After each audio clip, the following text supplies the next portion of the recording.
ഒരിക്കൽ നമ്മൾ അധികാരത്തിലെത്തിയാൽ രാഷ്ട്രീയക്കാരുടെ കാര്യം നോക്കിയാൽ അറിയാം. ഒരിക്കൽ അവർ ഇലക്ഷനിൽ ജയിച്ച് അവർക്ക് എന്തെങ്കിലും ഒരു ഹയർ പൊസിഷൻ കിട്ടിയാൽ പിന്നെ അടുത്ത ഇലക്ഷന് മത്സരിക്കാനും ജയിക്കാനും അവർ എന്തെല്ലാം ചെയ്യേണ്ടി വരുന്നു.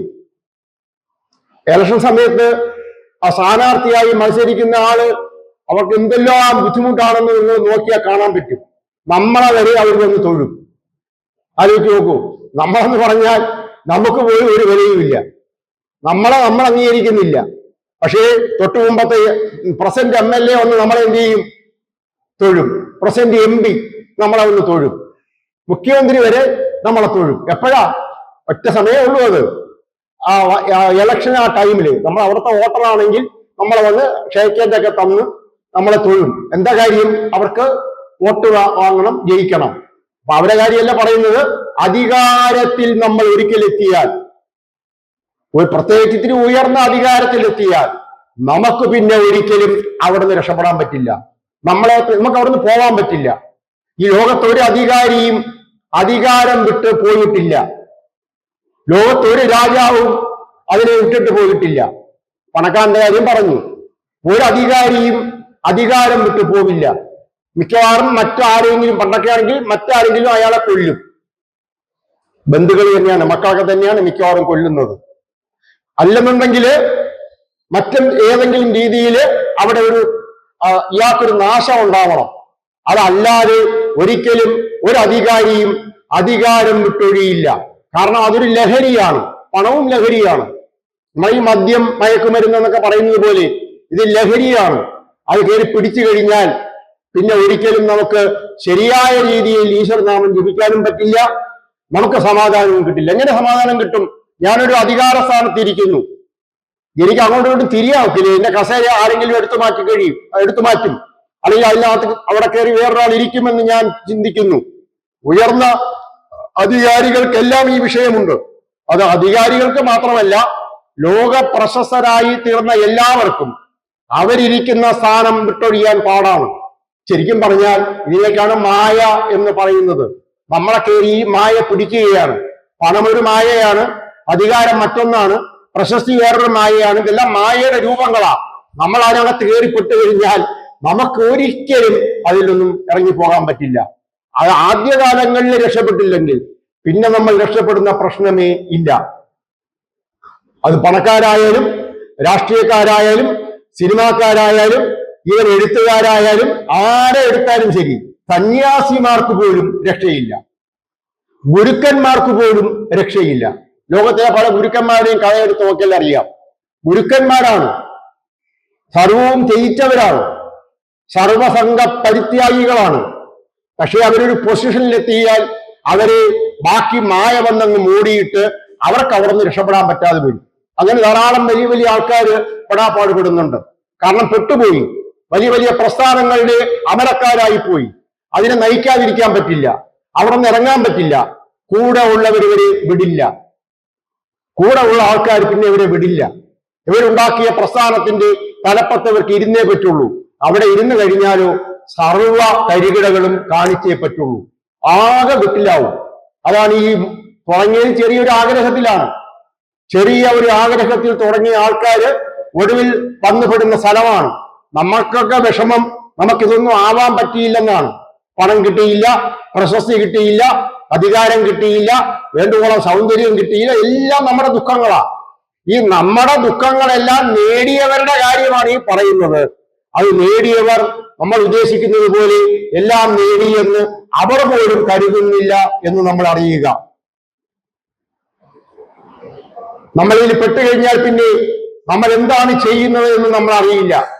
പൂർണ്ണമായും പിന്നെ നമ്മൾ യാന്ത്രികമായി തീരും. തെറ്റും ശരിയും നമുക്ക് അറിയാൻ പറ്റില്ല. നമ്മൾ അത് നിലനിർത്താനായി എന്തും ചെയ്യും, നമ്മളും ചെയ്യും, നമ്മുടെ കൂടെ ഉള്ള ആൾക്കാരെ കൊണ്ട് ചെയ്യിപ്പിക്കും. ഇതെല്ലാം നെഗറ്റീവ് കർമ്മങ്ങളായി മാറും. ഇതെല്ലാം നമ്മൾ എണ്ണി ഉത്തരം പറയുന്ന അവസ്ഥയിലേക്ക് എത്തും. അതുകൊണ്ട് വളരെ സൂക്ഷിക്കുക. ആഗ്രഹങ്ങളെ എപ്പോഴും ഒരു ശ്രദ്ധ വയ്ക്കുക. ആഗ്രഹങ്ങളെ ഈ കടിഞ്ഞാണില്ലാത്ത കുതിരയെ പോലെ പായാൻ അനുവദിക്കാതിരിക്കുക. എനിക്കെന്തിനാണ് ഇപ്പോഴത്തെ ഈ മോഹങ്ങൾ? എന്തിനാണ് എനിക്ക് ഈ ആഗ്രഹം? ഇത് ആവശ്യമുള്ളതാണോ എന്ന് ചിന്തിക്കുക. കാരണം മോഹങ്ങൾ നമ്മുടെ ചങ്ങലകളാണ്. അവ നമ്മളെ രണ്ട് കൈയും കെട്ടും, രണ്ട് കാലും കെട്ടും, ശരീരം മൊത്തം വലിച്ചു മുറുക്കി കെട്ടും. നമ്മൾ വിചാരിച്ചാൽ ആ ചങ്ങലയിൽ നിന്നും പിന്നെ രക്ഷ നേടാൻ കഴിയില്ല. ആദ്യകാലങ്ങളിൽ ഈശ്വരനാമജപം നമ്മളെ സഹായിക്കും. പക്ഷെ ഈശ്വരനാമജപം വീണ്ടും വീണ്ടും ആഗ്രഹങ്ങളെ വളർത്താനാണെങ്കിൽ അതുകൊണ്ട് ഒരു ഉപയോഗവും ഇല്ലാതെ വരും. നമ്മൾക്ക് ഓരോ ആഗ്രഹങ്ങൾ ഉണ്ടാവുമ്പോൾ നമ്മൾ തന്നെ ചോദിക്കണം, എന്തിന്? ഇതെനിക്ക് ആവശ്യമുള്ളതാണോ? എനിക്കെന്തിനാണ് ലോക പ്രശസ്തി?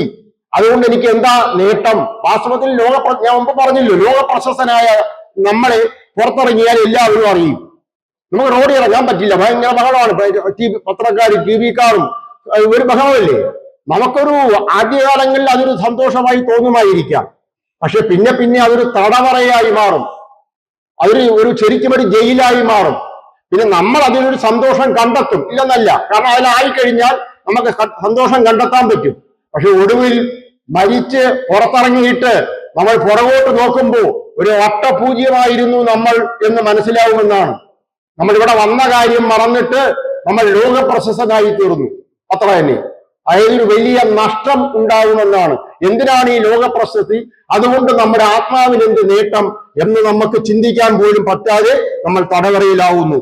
നമ്മുടെ മനസ്സ് തടവറയിൽ, നമ്മുടെ ബുദ്ധി തടവറയിൽ, നമ്മുടെ വിവേകം തടവറയിൽ, എല്ലാം ഒരു ജയിൽ അവസ്ഥയിലായി തീരുന്നു. നമ്മൾ സൂക്ഷിച്ചാഗ്രഹിക്കുക, നമ്മൾ സൂക്ഷിച്ച് മോഹിക്കുക. പ്രായം എപ്പോഴായാലും കുഴപ്പമില്ല, കാരണം മോഹം ഒരിക്കലും നമ്മളെ എത്ര പ്രായമായാലും വിടില്ല. ഓരോ പ്രായത്തിൽ ഓരോ മോഹങ്ങൾ. നമ്മൾ സൂക്ഷിച്ച് മോഹിക്കുക, കാരണം അവ നമ്മെ തടവറയിലാക്കും, അവ നമ്മുടെ ചങ്ങലകളായി തീരും. നമുക്ക് ജീവിതത്തിൽ ഒരിക്കലും സമാധാനമോ സംതൃപ്തിയോ ലഭിക്കാതെ പോകും. എന്ന് മാത്രമല്ല, ഈശ്വര വിശ്വാസം നഷ്ടപ്പെടുകയാവും ഉണ്ടാവുക. നമ്മൾ ആഗ്രഹത്തിനെ താലോലിച്ചാൽ നമ്മൾ അതിന്റെ അടിമയായി തീരും, നമ്മൾ അതിനെ ആശ്രയിക്കും. അത് നമ്മളിൽ നിന്നും മാറിപ്പോയാൽ നമുക്ക് വളരെ ദുഃഖമായി തീരും. നേടിയെടുക്കുമ്പോൾ സന്തോഷിക്കുകയും നേടിയെടുത്തു കഴിഞ്ഞാൽ പിന്നെ ഒരിക്കലും നഷ്ടപ്പെടാതിരിക്കാനായി കാവലിരിക്കുകയും നമ്മൾ ചെയ്യും. ഈ ലോകത്ത് നമ്മൾ നേരത്തെ പറഞ്ഞതൊക്കെ നേടിയവരെ എല്ലാവരുടെയും അവസ്ഥ അതിന് കാവലിരിപ്പാണ്. ഞാൻ ഉദാഹരണമൊന്നും പറയുന്നില്ല, എത്ര ദിവസം പറഞ്ഞാലും തീരില്ല. അതുപോലെ നമുക്ക് ആരുടെയും പേരൊന്നും പറയുന്നത് ശരിയല്ല. 100 ഉദാഹരണങ്ങൾ ഇന്ന് തന്നെ നമുക്ക് പറയാൻ പറ്റും. എന്നിട്ട് ഉദാഹരണം കേട്ടിട്ട് നിങ്ങൾ അവരെ ശ്രദ്ധിച്ചു നോക്കണം. അവരെല്ലാം എന്തുമാത്രം വലിയ ചങ്ങലയിലാണ് കിടക്കുന്നത്. ലോകപ്രശസ്തരായ ആൾക്കാരുടെ കാര്യമാണ് ഈ പറയുന്നത്. അത് ആരും ആയിക്കോട്ടെ, രാഷ്ട്രീയക്കാരാവട്ടെ, സ്പോർട്സ് ആവട്ടെ, സിനിമാക്കാരാവട്ടെ, സാമ്പത്തികമാവട്ടെ, സയന്റിസ്റ്റ് ആവട്ടെ, സാഹിത്യകാരന്മാരാവട്ടെ, ആരുമാവട്ടെ, നമുക്ക് തോന്നും അവരെന്തോ നേടിയെന്ന്. പക്ഷെ അവർക്കത് തോന്നാറില്ല. എത്രയോ വളരെ പ്രശസ്തർ, ലോകത്തിലെ ഏറ്റവും വലിയ പ്രശസ്തനായ എഴുത്തുകാരൻ ഏണസ്റ്റ് ഹെമിംഗ്വേ, അദ്ദേഹം നോബൽ പ്രൈസ് വിന്നറാണ്. The Old Man and the Sea എന്ന് പറയുന്ന ഒരു നോവലിന് അദ്ദേഹത്തിന്, പല നോവലുകൾ അദ്ദേഹത്തിനുണ്ട്, അതിൽ ആ നോവലിന് അദ്ദേഹത്തിന് നോബൽ പ്രൈസ് ആണ്. അദ്ദേഹം സ്വന്തം തോക്കുകൊണ്ടൊടുവിൽ വെടിവെച്ച് മരിച്ചു. എത്രയോ പേര് ഇങ്ങനെ. എന്തിനാണ് ഇവരിങ്ങനെ ആത്മഹത്യ ചെയ്യുന്നത്? അങ്ങനെയാണെങ്കിൽ നമ്മൾ ഈ പറയുന്ന ആൾക്കാർ ഈ എല്ലാത്തിന്റെയും കൊടുമുടിയിലെത്തിയവരാണ്, ലോക പ്രശസ്തരാണ്, പണത്തിനൊന്നും ഒരു കുറവുമില്ല, പ്രശസ്തരാണ്. പക്ഷേ സൗകര്യം കിട്ടിയാൽ അവർ തോക്കെടുത്ത് സ്വയം വെടിവെക്കുന്നു. ഇതൊക്കെ പ്രത്യേകിച്ച് ഓരോ ആൾക്കാരെ വെച്ച് തന്നെ പഠിക്കേണ്ടതാ മനുഷ്യൻ. പക്ഷെ അങ്ങനെയൊന്നും നമ്മുടെ സമൂഹം നമ്മളെ ഒന്നും പറഞ്ഞു തരില്ല. നമ്മളും ചെന്ന് ചാടിക്കൊടുക്കണം, അത്രയേ ഉള്ളൂ. എത്ര പേര് പ്രശസ്തരായ ആൾക്കാര് ഇതേപോലെ ആത്മഹത്യ ചെയ്തിരിക്കുന്നു. അല്ലെങ്കിൽ അതിന് തുല്യം ജീവിക്കുന്ന എത്രയോ പേരുണ്ട്. പ്രത്യേകിച്ച് സെലിബ്രിറ്റികൾ, പ്രശസ്തർ പിന്നീട് വളരെയധികം വിഷമിക്കുന്നു എന്ന് നമ്മൾ മനസ്സിലാക്കണം. ഞാൻ നേരത്തെ പറഞ്ഞ പോലെ അസൂയ കൊണ്ടാണ് നമ്മൾ പറയുന്നതെന്ന് വെച്ചോളൂ. നമുക്കതൊന്നും ആവാൻ പറ്റാത്തത് കൊണ്ടുള്ള അസൂയ എന്ന് വേണമെങ്കിൽ പറയാം. പക്ഷേ സത്യം ഇതാണ്, സൂക്ഷിക്കുക. സെലിബ്രിറ്റിയൊക്കെ ആവാനായിട്ട് നമ്മൾ ശ്രമിച്ച് നമ്മൾ ദുഃഖിക്കാതിരിക്കുക, നമ്മൾ അതിനുവേണ്ടി പോകാതിരിക്കുക. ആയതുകൊണ്ട് വലിയ നേട്ടങ്ങളൊന്നും ഉണ്ടാവില്ല. പിന്നെ പണം കുറച്ച് വേണം, അത് ഉണ്ടാക്കാൻ ശ്രമിക്കണം. പക്ഷെ അത് നേരായ മാർഗത്തിലൂടെ ആയിരിക്കണം. നേരായ മാർഗത്തിലൂടെ പണം ഉണ്ടാക്കുന്നവരുടെ എണ്ണം വളരെ വളരെ കുറവാണ്. ഒന്നുകിൽ ഭഗവാൻ വാരിക്കോരി കൊടുക്കണം, അല്ലെങ്കിൽ വഴിതെറ്റി പണം ഉണ്ടാക്കണം. ഇത് രണ്ട് വഴിയേ ഉള്ളൂ. അല്ലാതെ നേരായ മാർഗത്തിലൂടെ നമുക്ക് പണം ഉണ്ടാക്കാൻ വലിയ പാടാ. ഞാൻ പറഞ്ഞില്ലേ, ഭഗവാൻ ചില ആൾക്കാർക്ക് പണം കൊടുക്കാറുണ്ടോ, വലിയ പണക്കാരാവാറുണ്ട്. അത് നേരായ മാർഗം തന്നെയാണ് ഈശ്വരൻ കൊടുക്കുന്നത്. പലർക്കും അങ്ങനെ ധാരാളം പേരുണ്ട് അങ്ങനെ കിട്ടുന്നത്. മറ്റൊന്ന് വളഞ്ഞ വഴിയിലൂടെ. ഈ വളഞ്ഞ വഴിയിലൂടെയാണ് ഈ ലോകത്തിലെ ബഹുഭൂരിപക്ഷം ആൾക്കാരും പണം ഉണ്ടാക്കുന്നത്. വളരെ കുറച്ചു പേരെങ്കിലും നേരായ മാർഗത്തിലൂടെ ഉണ്ടാക്കുന്നുണ്ട്, ഇല്ലെന്നല്ല. പിന്നെ പണം ഉണ്ടാക്കി ധാർമ്മികമായ കാര്യങ്ങൾക്ക് ഉപയോഗിക്കുന്ന ധാരാളം പേരുണ്ട്. അവരാണ് യഥാർത്ഥത്തിൽ പണത്തിന് ശരിയായ രീതിയിൽ ഉപയോഗിക്കുന്നവർ. മോഹങ്ങൾ നമ്മളിൽ ഇല്ല. ഈ ആഗ്രഹങ്ങളും മോഹങ്ങളും തമ്മിൽ വ്യത്യാസമുണ്ട്. ആഗ്രഹങ്ങൾ ഒരു സാധാ മനുഷ്യൻ ഉണ്ടാവേണ്ട ആഗ്രഹങ്ങളാണ്. വേണം, ഇവിടെ ജീവിക്കണമെങ്കിൽ കുറച്ച് ആഗ്രഹങ്ങളൊക്കെ വേണം. അത് നടപ്പിലാക്കാൻ നമ്മൾ ശ്രമിക്കുകയും വേണം. അതെല്ലാം ചെറിയ ചെറിയ മിനിമം കാര്യങ്ങൾ. അതിൻ്റെ അടുത്തുള്ള വലിയ വലിയ കാര്യങ്ങളാണ് നമ്മൾ നേരെ എപ്പോഴും പറഞ്ഞുകൊണ്ടിരിക്കുന്ന കാര്യങ്ങൾ. നമ്മൾ മോഹത്തിന്റെ അവസ്ഥയുടെ എണ്ണം കുറച്ചാൽ, മോഹരഹിതരാകുമ്പോൾ, ആഗ്രഹങ്ങളുടെ എണ്ണം കുറയ്ക്കുമ്പോൾ, എനിക്കൊന്നും പ്രത്യേകിച്ച് ഇനി ആവേണ്ടതില്ല, എനിക്ക് ഈ ലോകത്തിന് പ്രത്യേകിച്ച് പഠിപ്പിക്കേണ്ടതില്ല, എനിക്കാരെയും ഒന്നും ബോധ്യപ്പെടുത്തേണ്ടതില്ല, എനിക്ക് എന്തുണ്ടോ അത് മതി, ഉള്ളത് വെച്ച് ഞാൻ മുന്നോട്ട് പൊയ്ക്കോളാം, എനിക്കാരുടെയും പ്രത്യേകിച്ച് ഒരു സ്പെഷ്യൽ സർട്ടിഫിക്കറ്റ് വേണ്ട എന്നുള്ള ഒരു ചിന്തയിൽ നമ്മൾ എത്തിച്ചേർന്നാൽ അത് തന്നെ ഒരു സമാധാനമാണ്. ഈശ്വരൻ നമുക്ക് എന്തും തന്നോ അതാണ് നമുക്കുള്ളത്. നമ്മുടെ സൗന്ദര്യമായാലും, നമ്മുടെ ആരോഗ്യമായാലും, നമ്മുടെ സാമ്പത്തിക അവസ്ഥയായാലും, നമ്മുടെ ജാതിയായാലും, മതമായാലും, എന്തും അതൊക്കെ കുറെയൊക്കെ നമുക്ക് സ്വയം കിട്ടിയതാണ്. അതുകൊണ്ട് നമുക്ക് വലിയ വലിയ പ്രയാസങ്ങളും ബുദ്ധിമുട്ടുകളൊക്കെ ഉള്ള കാര്യങ്ങളും ഉണ്ടാവാം. പക്ഷെ അതെല്ലാം നമ്മുടെ കർമ്മവും കർമ്മഫലവുമായി ബന്ധപ്പെട്ടിരിക്കുന്നു. നമ്മൾ അമിതമായി ഇങ്ങനെ ദുഃഖിച്ച് ഓടിയത് കൊണ്ട് കാര്യമില്ല.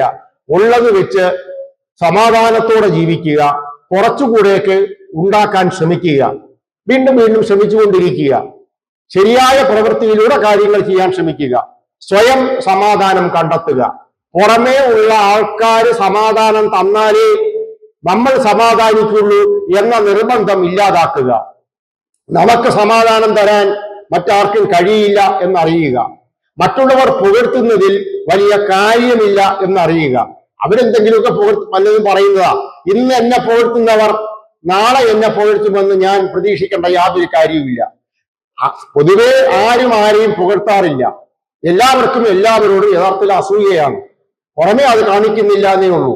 പുകഴ്ത്തുന്നത് തന്നെ വളരെ അപൂർവമാണ്. അത് കാര്യസാധ്യത്തിനാണ്. ആ കാര്യം സാധിക്കുമ്പോൾ അവരെ പണി നോക്കി പോകും. ഇന്ന് എന്നെ പുകഴ്ത്തിയവർ നാളെയും മറ്റന്നാളും എന്നെ വന്ന് പുകഴ്ത്തുമെന്നും പറഞ്ഞ് ഞാൻ കാത്തിരിക്കുകയാണ്. ഒരാളൊരു നല്ല വാക്ക് പറഞ്ഞു, ഒരു 9 പേര് പറയണം, 90 പേര് പറയണം എന്നും പറഞ്ഞ് ഞാൻ നടക്കുകയാണ് ജീവിതകാലം മുഴുവനും. എന്നെക്കുറിച്ച് ആരെങ്കിലും നല്ല വാക്ക് പറയുന്നുണ്ടോ? അങ്ങനെ പറയുമ്പോൾ എനിക്കൊരു സമാധാനം കിട്ടുമല്ലോ, അതിനു വേണ്ടിയാ. പക്ഷെ മറ്റുള്ളവരുടെ നല്ല വാക്ക് കേട്ട് നമ്മൾ സമാധാനിക്കാനിരുന്നാൽ മറ്റുള്ളവര് നമ്മളെ കുറ്റപ്പെടുത്തുമ്പോൾ നമ്മൾ ആറ്റിച്ചാടേണ്ടി വരും. അപ്പൊ അതുകൊണ്ട് മറ്റുള്ളവരുടെ നല്ല വാക്കുകൾ കേട്ട് നമ്മൾ സന്തോഷിക്കാതിരിക്കുക.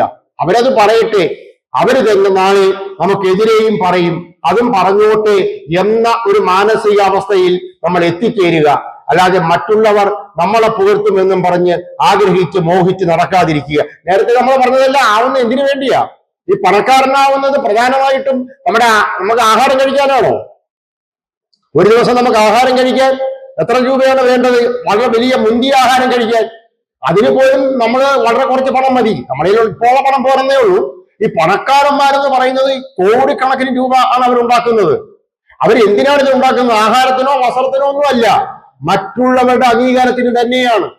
എന്തിനാണ് ഈ അധികാരിയാവാൻ പോകുന്നത്?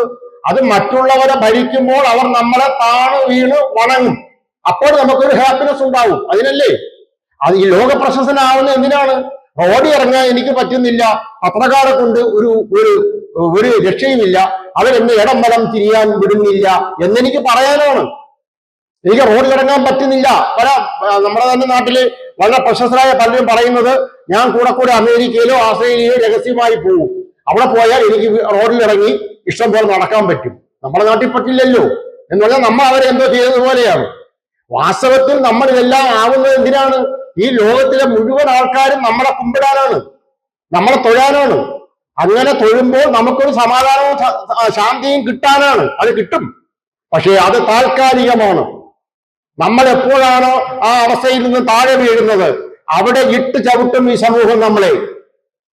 ഈ പണക്കാരൻ ഈ ജയിലിലാവുമ്പോൾ നമുക്ക് എന്ത് സന്തോഷമാണ് ടി വിയിൽ കാണുമ്പോൾ. പ്രശസ്തരായ ആൾക്കാരെ പോലീസൊക്കെ പിടിച്ചുകൊണ്ട് പോകുമ്പോൾ നമുക്ക് വലിയ സന്തോഷമാണ്. കാര്യം എന്താ? ഇങ്ങനെ തന്നെ വേണം. നമ്മൾ ജീവിതകാലം മൊത്തം വിചാരിച്ചിട്ടും അവന്റെ 100-ൽ 1 പ്രശസ്തി നമുക്ക് കിട്ടിയില്ല. ഇപ്പൊ കണ്ടു, അവൻ ജയിലിലായി.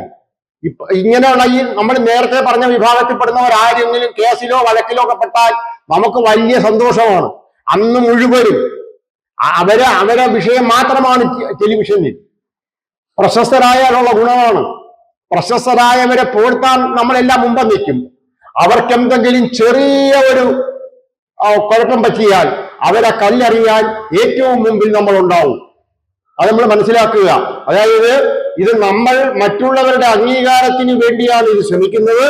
പക്ഷെ മറ്റുള്ളവരെന്ന് പറയുന്നത് അവർ തോന്നിയതുപോലെ സ്വഭാവം മാറുന്നവരാണ് മനുഷ്യർ. ഇപ്പൊ നിങ്ങളുടെ മറ്റുള്ളവർ ഞാനാണ്, എന്റെ മറ്റുള്ളവർ നിങ്ങളാണ്.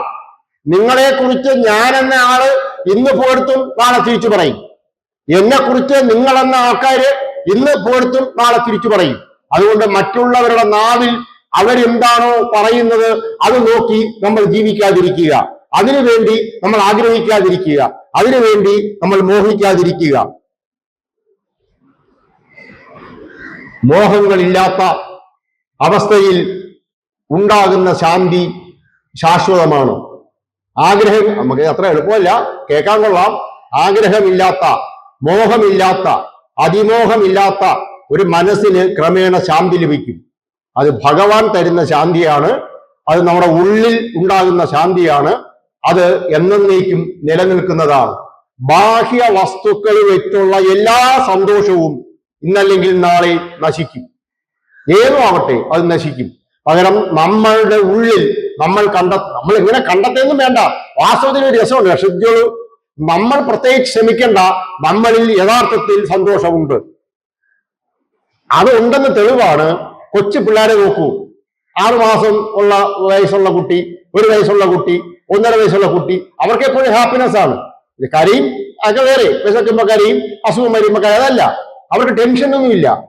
ഈ 6 മാസവും 1 വയസ്സും 1.5 വയസ്സുമായ കുട്ടിയാണ് നമ്മൾ വളർന്ന് ഇപ്പൊ ഈ അവസ്ഥയിൽ ഇരിക്കുന്നത്.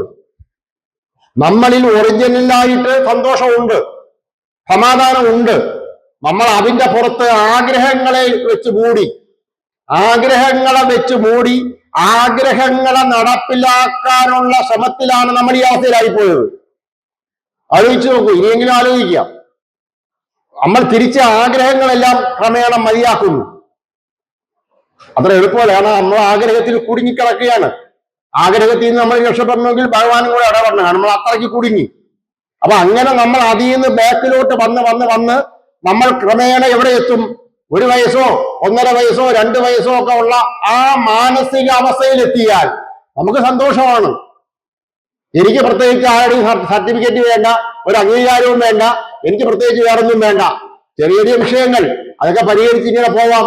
ഭഗവാൻ അനുവദിക്കുന്നത് എനിക്ക് ലഭിക്കും എന്ന അവസ്ഥയിലെത്തുമ്പോ തന്നെ നമുക്ക് സമാധാനവും ശാന്തിയും ആരംഭിച്ചു തുടങ്ങും. അത് നമ്മുടെ ഉള്ളിലുള്ളതാണ്. അത് നമ്മുടെ ബർത്ത് റൈറ്റ് ആണ്, ജന്മ അവകാശമാണ്. നമ്മളത് അവിടെ നിന്ന് കൊണ്ടുവന്നതാണ്. അതാണ് ആത്മശാന്തി, അതാണ് ആത്മസമാധാനം. അത് നമ്മളിലുള്ളതാണ്. നമ്മൾ ഈ പുറമെ അന്വേഷിച്ച് നടക്കുന്നതാണ് നമ്മളെ കുഴപ്പിക്കുന്നത് എന്നാണ് ഈ പറഞ്ഞു വരുന്നത്.